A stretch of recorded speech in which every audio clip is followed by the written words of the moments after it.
Ladies and gentlemen, hey, hi, how you doing? Welcome back to the channel. Thank you so much for stopping by. The new close range meta here in Warzone post season 3 Reloaded is honestly extremely competitive, but also very defined. What we have here is very clearly the best of the best, but also within this, list of top tier meta close range options, the competition is strong. You could go so many different routes here and have an argument for saying, okay, this is the best option because of this, or that's the best option because of that. A lot of preference can factor into it, or just what you want to complement your other weapon in your loadout with. But today, I wanted to go through and break down the best close range meta loadouts to be rocking right now, starting first with one of my personal favorites, the Saug. This thing just feels so good between its mobility, for the most part its handling, its damage, its TTK feels fantastic as well. This thing is just a great aggressive SMG, and it's kind of got a unique loadout that I run here. So I do go for the long barrel. This will extend our damage range out to just under 14 meters.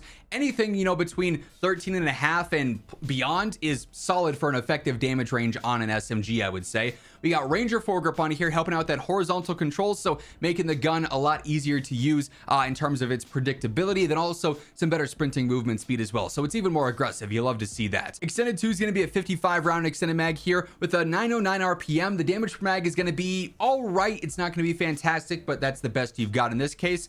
Commando rear grip for a better ADS and sprintifier. ADS is down to a 195, sprintifier at a 115, so things still pretty aggressive.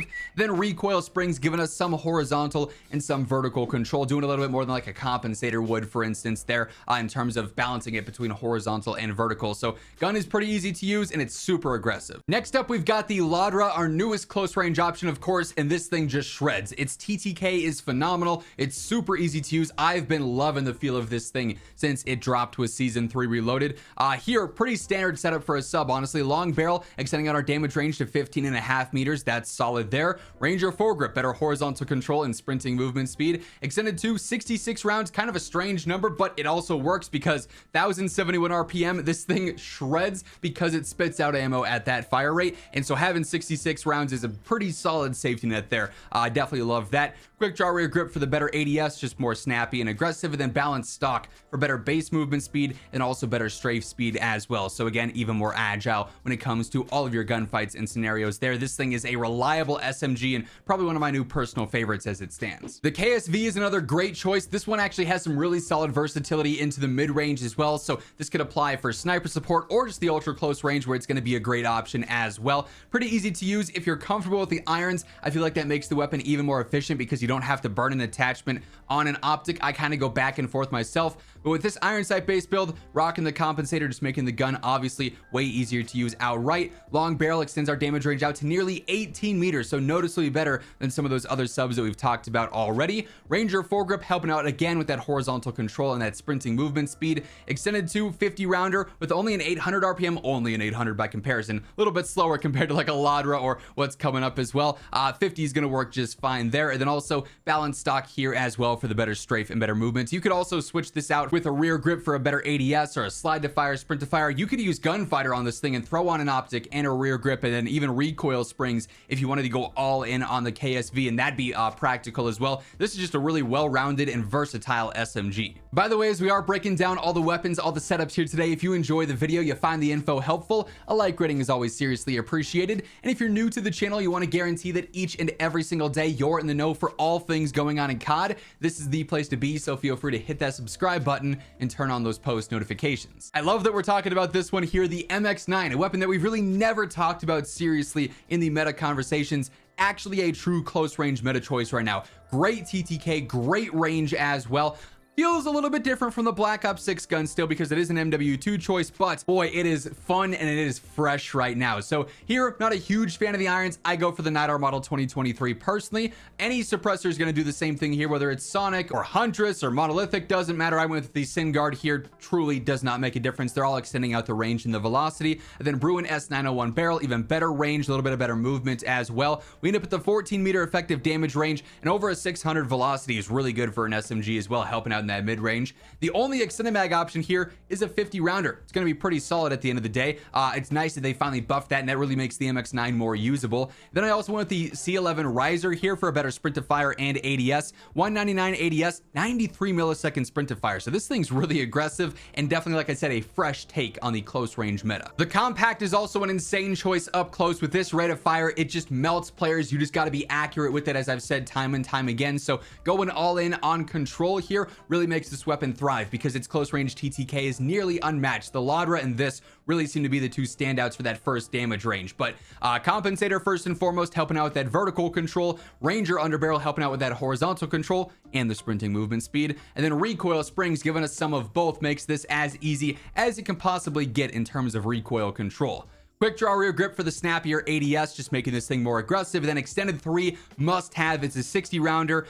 Even then, the damage per mag can be a little bit iffy if you're not hitting your shots consistently. So spend some time learning the recoil control with this so you can really thrive, and then you're going to melt up close. Very few things can oppose this in that first damage range. The C9 is probably one of the most reliable options in the game. It's just checking all the right boxes. It's easy to use. It's got great mobility, a decent range, a good TTK. There's nothing this thing doesn't do well, despite not being maybe the #1 in any of those given stats. It's just so good in all of them that it makes it one of the most well-rounded options we've got. Again, Compensator for the better control here. Long barrel giving us a 15.5 meter effective damage range. Ranger foregrip, better horizontal control and sprinting movement speed. Extended 2 is going to be a 50 rounder here. Much better safety net and a similar TTK to that of the 10 mil 30 round mag. So no real point in running those in my opinion. And then ergonomic rear grip for the better slide to fire. So it's even more aggressive when you're slide canceling in the close range. Better ADS speed as well. Not much changing with the setup, but if it ain't broke, don't fix it. The PPSH is another fantastic SMG, sort of a spray and pray machine here. I do go with an iron sight based build here. I know some players really hate the irons, others just live with them. It's got kind of an awkward muzzle flash thing going on, but again, if you want to truly optimize the gun and get the most out of everything else,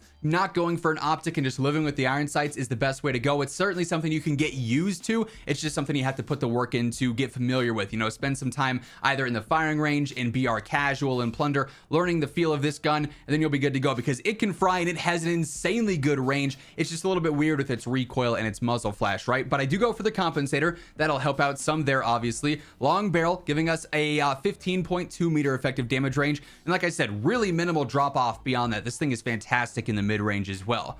Ranger foregrip, control and mobility there. Extended 2 is only a 55 in this case with a 952 RPM, so the damage per mag is a little bit strange, but also you're gonna have time to reload after you knock players because this will do that very quickly. Then I go for the agility stock as well, which is a little bit better strafe than better ADS. Honestly, like all of these stocks are good. It just matters what stat you want to focus on, whether it's slide to fire speed or sprint to fire or just purely ADS or strafe or whatever the case is. If there's a certain stat you really want to highlight, there's a stock for that. So feel free to run whatever works well for you. Agility is my choice personally. Next up, a really unique option. We've got the Lachmann Shroud Jack Decimator kit, which is basically the MP5 full auto version of it, and it's a tack stance build. This thing's TTK up close is crazy, and with tack stance, it's incredibly aggressive and I think a lot easier to use than the standard version because when you ADS, it's not super fast and there's some recoil to it. The tack stance just simplifies it in my opinion here. So obviously the most important part of the setup is the Jack Decimator kit, making this full auto and